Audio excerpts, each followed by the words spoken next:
Assalamualaikum warahmatullahi wabarakatuh. Alhamdulillahi rabbil alamin.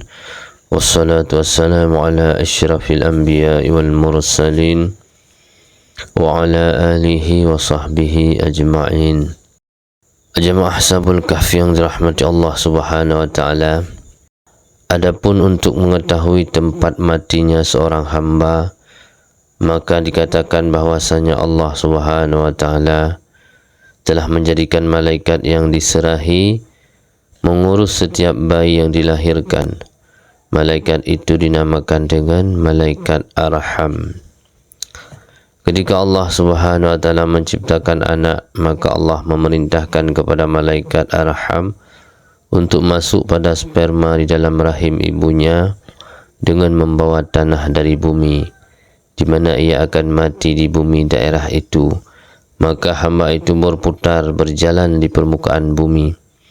Di mana saja dia berjalan berkeliling di permukaan bumi, kemudian ia akan kembali dari tanah tempat itu sehingga ia mati di tempat itu. Dan hal ini menunjukkan pada firman Allah Subhanahu wa taala yang berbunyi, A'udzubillahi minasyaitonir rajim.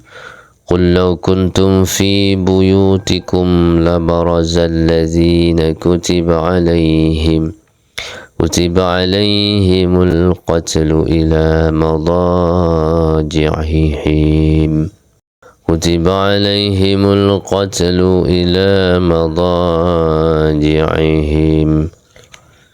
Katakanlah, sekiranya kamu berada di rumahmu, niscaya orang-orang yang telah ditakdirkan akan mati terbunuh itu keluar juga ke tempat mereka terbunuh. Yaitu Quran Surat Ali Imran ayat 154. Jamaah Ashabul Kahfi yang dirahmati Allah Subhanahu wa ta'ala. Pernah pada suatu hari malaikat maut menjemput Nabi Sulaiman, yang kebetulan di ruangan beliau ada tamu seorang pemuda. Malaikat maut senantiasa memandang pemuda tersebut. Pemuda tersebut gemetar karena ketakutan. Ketika malaikat maut yang menjelma sebagai manusia itu pergi, si pemuda itu bertanya kepada Nabi Sulaiman alaihissalam, "Siapakah gerangan tamu yang baru keluar tadi?" Nabi Sulaiman alaihissalam menjawab, "Dia itu adalah malaikat maut." Pemuda itu semakin ketakutan. Kemudian dia berkata, "Hai Nabi Allah, sesungguhnya saya memohon kepada Tuhan agar Tuhan berkenan memerintahkan angin untuk membawa saya ke Cina." Nabi Sulaiman alaihissalam lalu memerintahkan angin dan segera membawanya ke Cina. Sesudah itu malaikat maut kembali kepada Nabi Sulaiman dan beliau bertanya kepadanya tentang sikapnya yang memandang terus-menerus pemuda itu tadi. Malaikat maut menjawab, "Sesungguhnya aku diperintahkan mencabut nyawa pemuda itu hari ini di Cina.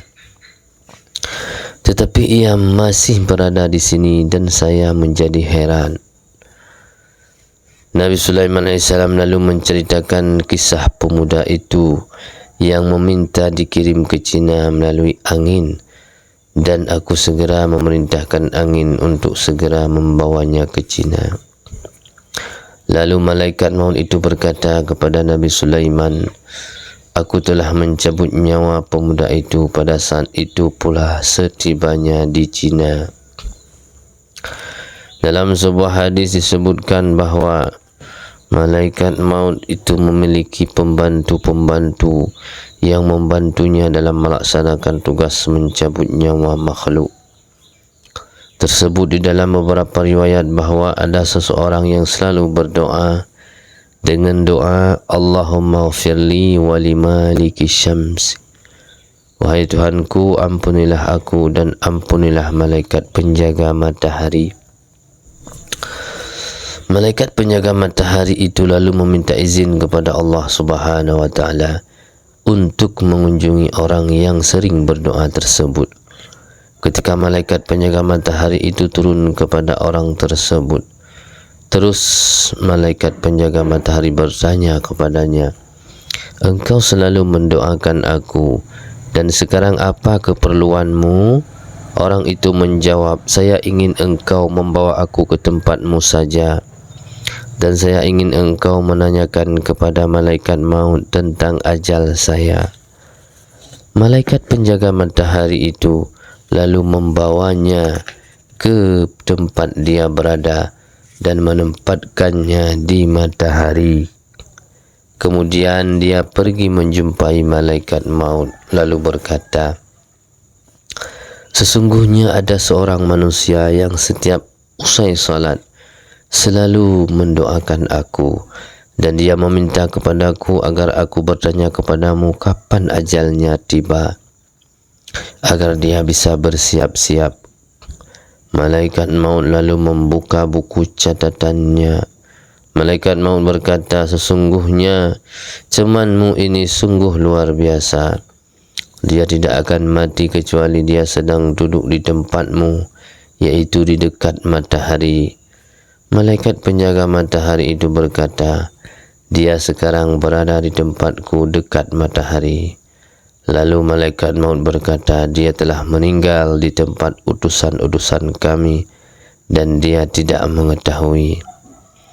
Di dalam sebuah hadis dari Nabi SAW, beliau bersabda bahawa ajal seluruh binatang itu terletak di dalam zikir kepada Allah Ta'ala, dan apabila ia meninggalkan zikir kepada Allah, maka Allah akan mencabut nyawanya, dan tidak ada lagi bagi malaikat maut dari pencabutan nyawa tersebut.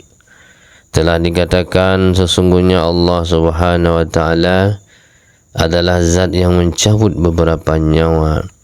Hanya saja hal itu didasarkan kepada malaikat maut, bagaimana didasarkannya mati kepada orang yang telah membunuh dan mati yang disebabkan dari sakit. Hal ini telah menunjukkan kepada firman Allah Subhanahu wa Ta'ala, "A'udzu billahi minasyaitonir rajim.